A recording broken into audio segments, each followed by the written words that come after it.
Magandang araw, magandang tanghali, o magandang gabi. Anumang oras na panood nyo ang video ito, welcome sa ating channel, Matuto Dapat, sapagkat ang kaalaman ay isang mahalagang kayamanan. Maraming salamat din sa ating mga subscribers at sa mga bagong viewers.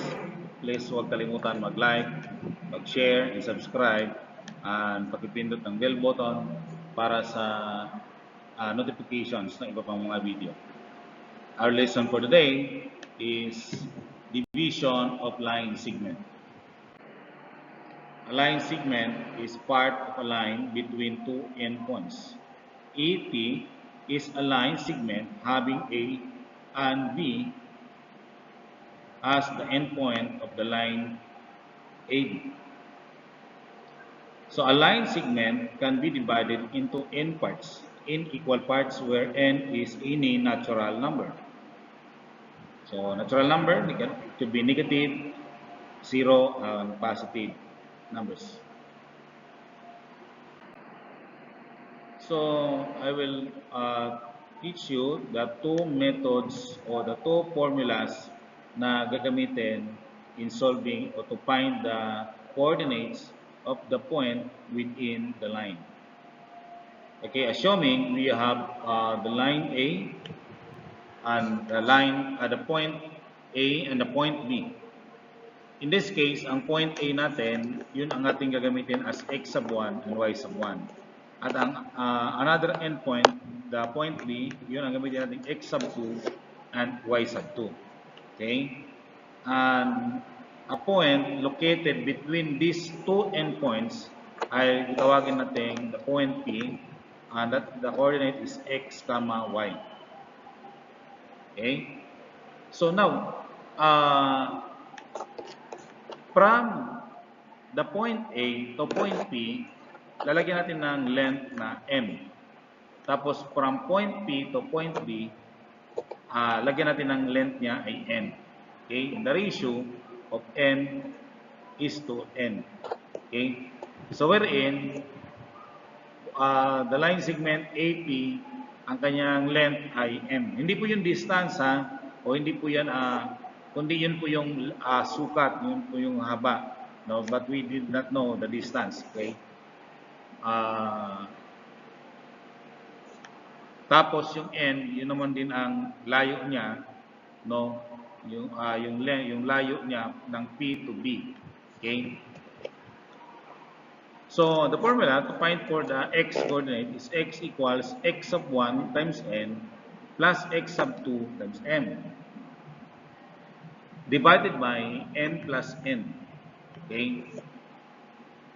And y equals y sub 1 times n plus y sub 2 times n divided by m plus n. Now, dapat hindi nagkapaligtad yung n at saka yung m. Now, tanda natin, dito in this presentation, ang ginagamit natin yung m ay dapat kadikit ng x sub 1. So, kumbaga opposite ang ginagamit natin. No? So, n ay kadikit naman dito sa x sub 2, y sub 2. No? So, dapat, halimbawa, kung gusto nyo pagpalitin naman yan, wala namang problema. Basta, ang tinutukoy po natin dyan is yung opposite dun sa length niya. No? Kung saan si x sub 1, yung opposite length. Okay? Formula number 2, gagamit tayo ng ratio R equals m over m plus n. Okay?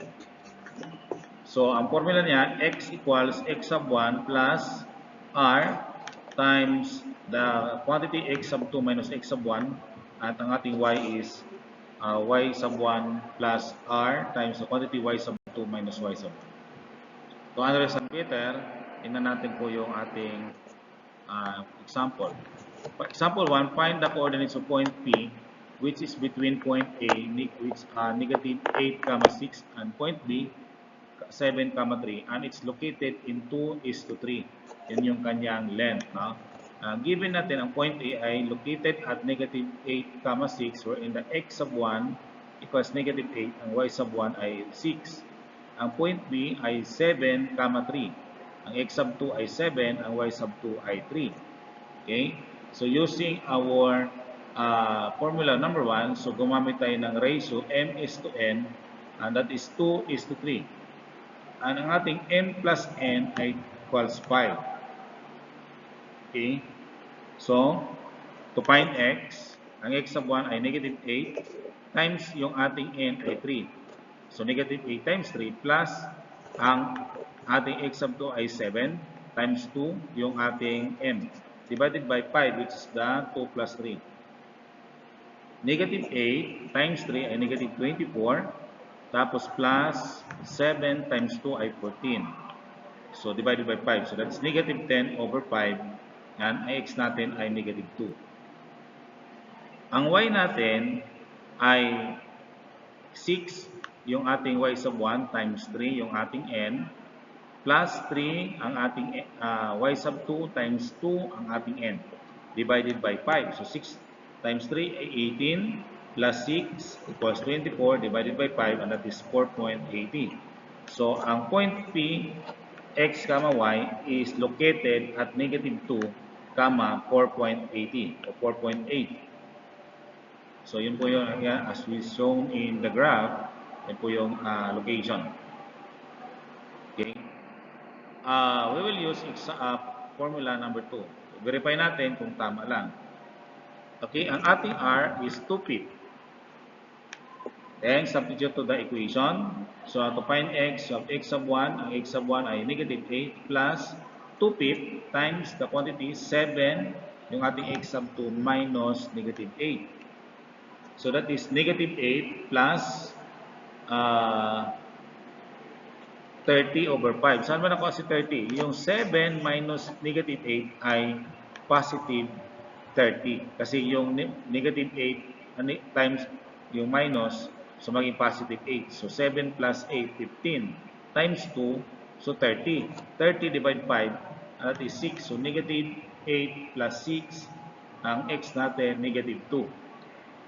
Sa y naman, ang ating y sub 1 ay 6, ang ating r ay 2 pip times 3 minus 6. 3 minus 6 ay negative 3. Okay? So, times 2, negative 6, no? 6 plus 2 pip times, ayan, 3 minus 6.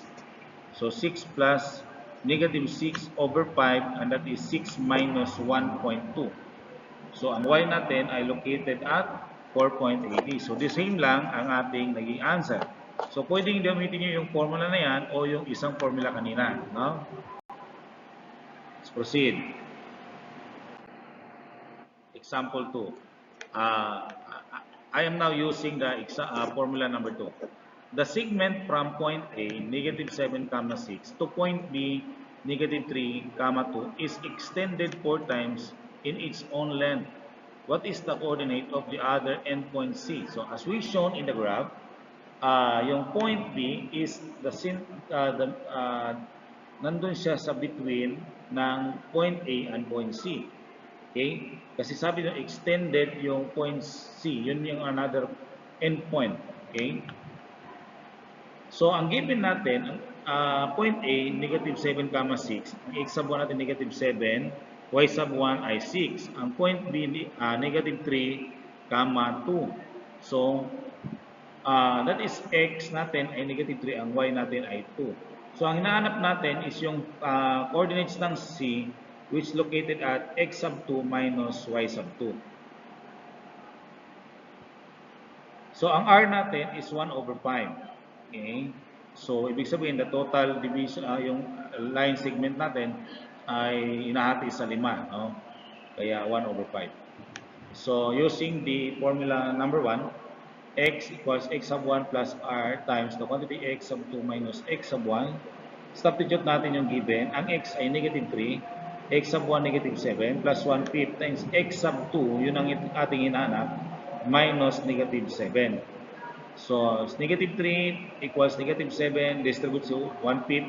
So, naging x sub 2 minus, divided by 5, plus positive 7 over 5. Kasi minus times negative 7. Kaya positive 7 na. Okay? So, ang ginagawa po natin dito ay tinatranspose na po natin yung ibang value. So, yung hindi kasama kay x sub 2 na may x sub 2, ilipat natin sa kabilang side.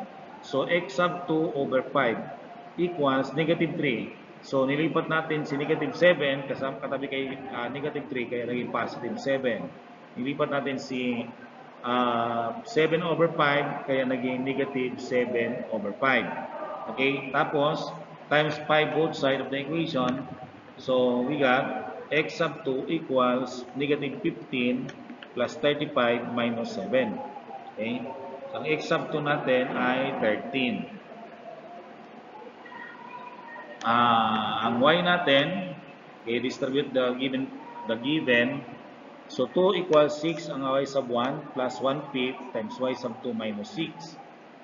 Distribute si 1 over 5. So, 2 equals 6 plus y sub 2 over 5 minus 6 over 5. Okay, tapos, again, ganun din ginawa natin. Nag-shift solve po tayo. Lahat po ng hindi kasama ng y sub 2, ilipat po natin doon sa another side of the equation. Ito na transpose natin. So, y sub 2 over 5 equals to minus 6 kasi yung positive 6 pag ilipat natin naging negative plus 6 over 5. Tapos, multiply 5 both side of the equation. You got y sub 2 equals 10 minus 30 plus 6. So, ang sagot po natin, ang y sub 2 natin ay negative 14. So, ang coordinate natin ng C ay located at 13, negative 14. Okay, nasa fourth quadrant siya. Example 3. The segment from point A, negative 10, negative 11 to point B, 14, 21 is divided into 8 parts. As shown in the graph, what is the coordinates of point E and point T? Ito, dalawa ang ating line, yung line segment na hati sa 8 parts. No? Tapos, may dalawang point nandun sa loob ng line. Okay, nasa loob ng that lies on this line. So, given, ang point A is negative 10, negative 11. So, x sub 1 natin negative 10, y sub 1 negative 11. Ang point B, 14, 21. So, ang x sub 2 ay 14, ang y sub 2 ay 21. Okay? So, natin hanapin ang point E. Okay? Yung coordinate ni point E. So, gamitin natin ang formula number 2. Okay, ang r natin ay 1/4. Okay? So, x equals x sub 1 plus r times x sub 2 minus x sub 1. So, that is negative 10, yung ating x sub 1, plus 1/4 times 14 x sub 2 minus negative 10. So, x equals negative 10 plus 24 over 4. So, bakit nagiging 24? 14 minus negative 10 ay 24. Times 1, so 24 over 4. 24 over 4 ay 6.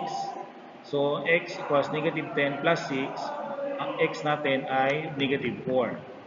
Ang y natin, so, negative 11 y sub 1 plus 1/4 times 21 minus negative 11. So, that is negative 11 plus 32. Since 21 minus negative 11 ay 32 times 1.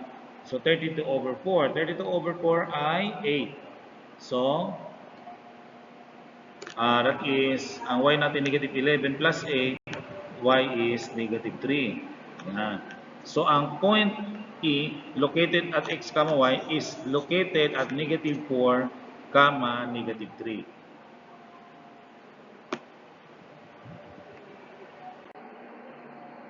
Okay, point T naman. So, si point T, yung R niya ay 5 over 8 kasi yung M ay magiging 5. Okay? From A, papuntang T, so mayroong 5 parts. So, 2 plus 3 yan. 2 plus 3. So, magiging total niya 5. 5 na po ang layo niya. No? Doon mula kay A. 5 over 8.